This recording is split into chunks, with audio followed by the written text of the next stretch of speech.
Ê Leon thấy kì. Ôn lụa tay chùa bên gần. Nó toàn dây ở nơi lụa hai ạ tạ. Thật dây ở nơi lụa hai. Tại dây nó dây ở đâu lũa nè, ở chọc khổ. Hả? Không phải vậy? Miền cái khác này ạ, miền khẩu khẩu. Nó cái hai ấy.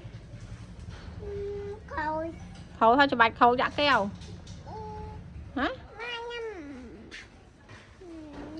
Đây đi bắt đầu chip vai.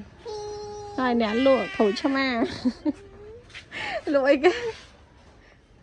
Lụa tay chú ạ. Đây đi lụa cái. Nhằm mà ná. Mà đó té dây phim tia sắp cái rụng. Cái nạc nhăng. Nhưng mở ôi thật là lửa tù tay chứ đùa. Lụa tình mà kéo á. Coi chứ nhỉ?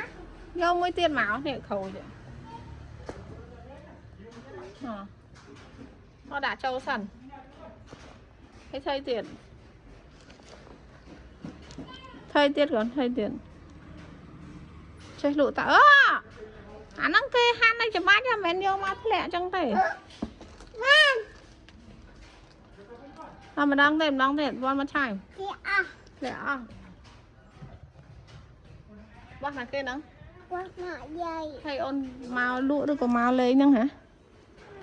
Ôn mặt lụa được màu lên. Ôi mừng cùi ạ. Ôn lụa kì. Papa ôn thơ ca. Chơi hạ nó té kênh.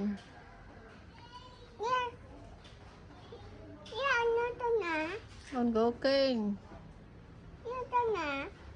Cái xài. Cho bông bổi. Có sửa bông bổi khá hả? Bông bổi ôn tên nè.